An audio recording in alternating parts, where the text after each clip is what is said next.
Alright boys, what's going on? So in today's video we got our 450 shootout in Supercross 25. How I did this, I went on 2 tracks with every single bike, and I had one in Salt Lake City. I used every factory edition bike because it's too hard to unlock everything for your own custom bikes in this game, so that's why I'm on the factory edition for each bike. And I'm on a fully stock setup with each bike except for maybe the wheelbase, accelerator mapping, and for a couple bikes I had to tune like 3rd gear. So everything is basically a stock setup. I spent about 20 to 30 minutes on each track. I'm not spending 3 to 5 hours with each bike. That just takes way too long and there's no need for that. Like, I already know what I like and what I don't like. So we're going to compare the lap times and talk about each bike. Keep in mind this is my personal opinion, but I think everybody will probably agree on first place. Also, the order I tested these bikes in was number 1 the Kawi, then the Honda, Husky, KTM, Yamaha, Suzuki, Gas, and then the Beta. So you should see the lap times gradually increase for each bike naturally. So without further ado, let's just hop into this list.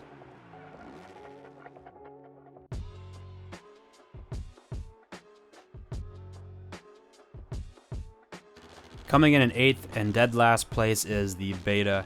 You guys know I absolutely have always hated this brand of bike, and in Supercross 25, for me, this was easily the worst bike in the game. The only benefit to the Beta is it handles really well. It's very light and agile, but the power is just so damn awful. Like in my notes here, that's what I have down. Awful power. It practically feels like a 250 almost. It's just so damn slow. Yes, you can get some lap times up there, but my best lap on Anaheim 1 with the Beta was a 112.2. And keep in mind, this was my last tested bike in this list, so I should have one of the better lap times, but actually, the Beta at Anaheim 1 was my 2nd worst lap time in this whole list. And in Salt Lake City, I had a 52.088, which was actually the 3rd best time, but Salt Lake City is a lot more of a smaller and easier track. But Anaheim 1, I struggled to get into the 111s, which, spoiler alert, I did with every single other bike. But on the Beta, I was just struggling. I kept making mistakes, did not feel comfortable whatsoever on this thing. You absolutely have to be on limit everywhere just because it has no damn power.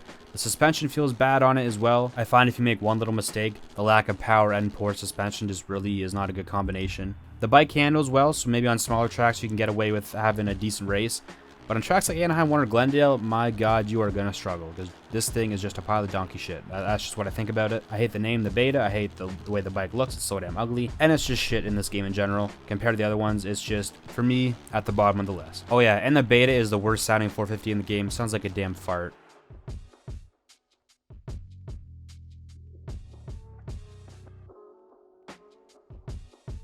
Coming in 7th place, we have the Gas. My best lap at Anaheim 1 was a 111.697.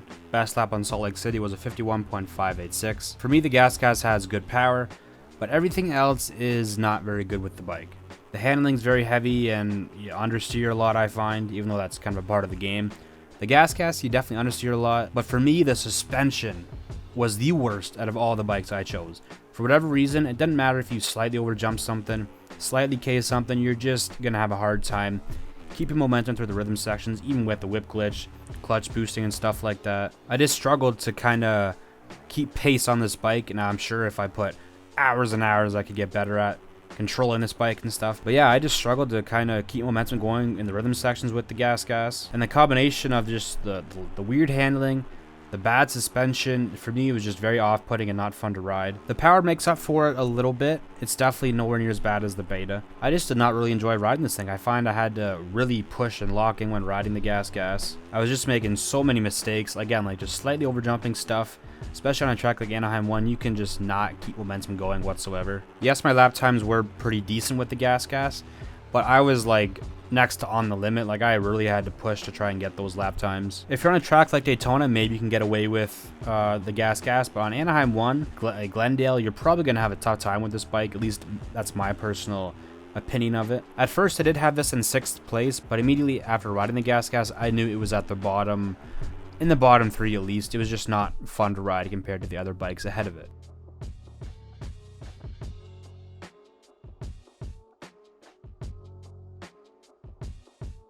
In 6th place, we have the Suzuki. This hurts to put it this low. If you guys watch my channel, you know the Suzuki is easily my favorite bike. Like in real life, I love it. This is my most used 450 in the game actually, because of my career mode. I use the Suzuki and I rode at every single track with this thing, so I definitely know that this thing belongs lower on the list. I'm not going to just be biased and put it at 1st or 2nd or 3rd. The Suzuki belongs in the bottom 3 in my personal opinion. If you put it lower, I wouldn't blame you. I think the Beta easily is last. Suzuki could be second last, but for me, it's in 6th place. The handling is really good. I find it's a little agile and a little heavy in a good way. It feels very nice in the corners. But the power, man, the power is just donkey. It is bad. Not as bad as the Beta. It actually has a bit more power. And the suspension sucks balls. I'm not sure if that's because of the lack of power, but I think it's just the suspension is not good as well. But the handling is one of the only good things about the Suzuki, to be honest. My best lap on Anaheim 1 was a 1:11.509. Salt Lake City I actually forgot to ride on. Doesn't really matter because, again, I've used this bike on every single track, so I don't really need to do that. But even though I got a 1:11.5 on Anaheim 1, I had to push pretty hard. It wasn't the most perfect lap, but a 1:11.5 on a Suzuki at Anaheim 1 is not easy in this game. Some other bikes that are ahead of it are way easier to get that lap time. If I got the Suzuki at Daytona, though, boys, you already know I'm winning that shit. It is just very hard to keep momentum on this bike. If you're in an online lobby and you're going up against like a KTM, just good luck. That's all I gotta say to you, because the Suzuki is just lacking in power. I think that's the main issue with it, is the lack of power. Every other bike ahead of this is just easily better. It's just no competition, really. I wanted to put this higher, and the bike sound is a little disappointing, to be honest. But yeah, the Suzuki belongs at number 6.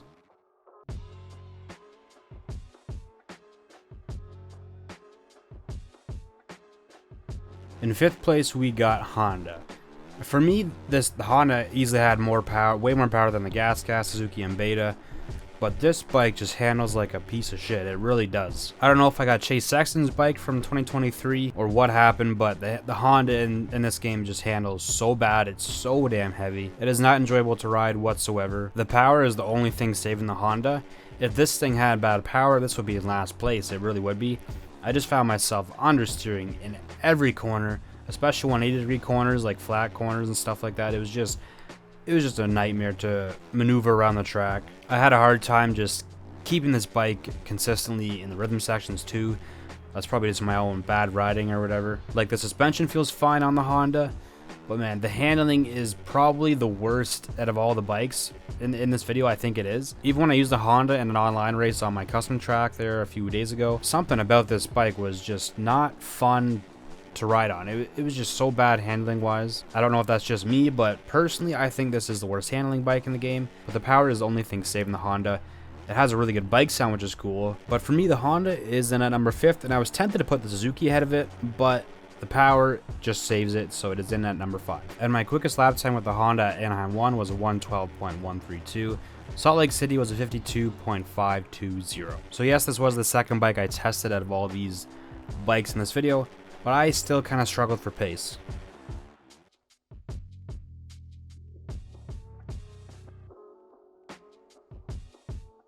In 4th place, we have the Yamaha.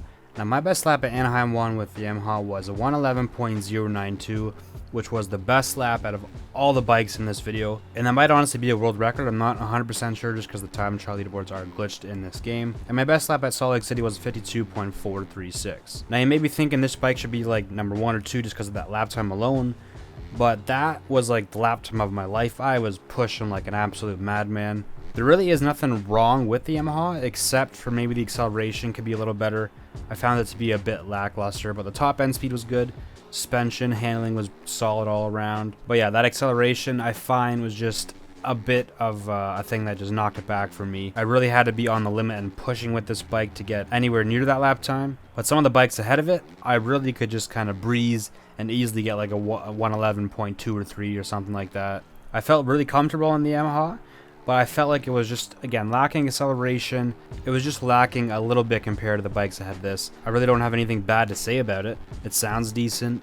I did notice when I did an online race on Glendale with this a few days ago, I think maybe again, like, you really notice the acceleration compared to the KTM or the Husky, like with the Yamaha. And for me, I think that just it belongs at number 4 or 3.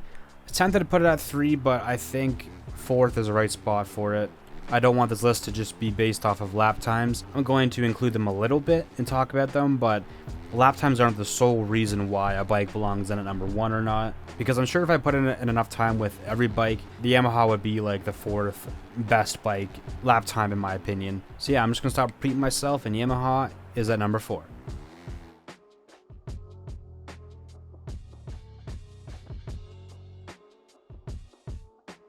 In third place, we have the Husqvarna. I was tempted to put this at fourth. Definitely was not in my top two. Third or fourth was the right sweet spot for this. My best lap at Anaheim 1 with the Husqvarna was a 111.765. Best lap at Salt Lake City was a 52.097. So again, you can get good lap times with this bike. The power is ridiculous. It's so much faster than the Yamaha, Suzuki, Honda, all those bikes that I've already listed off before. The acceleration and top end speed is just insane. That's pretty much the main reason why it is so far up this list. The handling's not too great. It's not bad, but it's not good. It's just okay. So even though my best lap was a 111.7, I didn't really have to push too hard to get that lap. It was kind of a sloppy lap, in my personal opinion. I bet if I really tried, I could get into the 110s pretty easily. And keep in mind, the Husky was the third bike I tested, so my laps did gradually get better, but if this was like the 7th or 8th bike I tested, I'd probably have a 1 minute 10 or a 1 minute 11.0 or something like that. Even if you make a mistake with the Husqvarna in a rhythm section, the power it really just bails your ass out. It has a super heavy feeling when cornering, which is not ideal, but again, the power just makes up for that. Some people may have this bike at number 1 or 2, and I wouldn't blame you. In previous games, the Husqvarna usually is like first or second, but this time it's at number 3.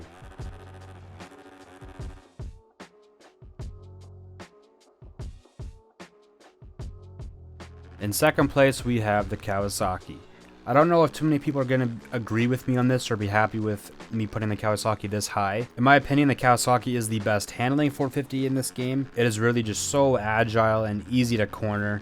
You can toss this thing around. When you go from a bike like the Kawasaki to the Husky, for example, you really noticed how much better the Kawasaki does handle. Even from like the Kawasaki to the Beta to the Suzuki, the Kawasaki is just the best handling bike in the game. The power is not like astronomical. It's okay. It's mid. It's not bad. It's not great. The suspension's decent, but something about the combination of the handling, suspension, just the feel of Kawasaki, it really gels together for me, and I think this easily belongs in the top 3. I'm not going to put it at first. I'm not that delusional, but it belongs at number 2 for me. This was the first bike I tested, so my lap times will be a little bit slower probably. At Anaheim 1, I did a 112.609, but then a couple hours later, I did an online race, and what do you know, the first track was Anaheim 1, and my best lap was a 111.5, and I consistently did 111.5, 6, and 7s throughout the whole entire race. I didn't record that, but you're just gonna have to take my word for it. Maybe if somebody in the comments was in that race, they can just confirm. But so yeah, with the Kawasaki, I can consistently run 111s. I feel really comfortable on that bike. The acceleration's decent, but I think the top end speed is the main issue with it, I guess. And the bike sound is actually not good. The Kawasaki and Beta 450 just do not sound good whatsoever. I don't know why they kind of messed those up. Even on the outdoor tracks, when I did an online race with the Kawi, it just felt so good at cornering, man. It really does. At first, I was going to put it at number 1, but I think we all can agree there's only one. That belongs in first place.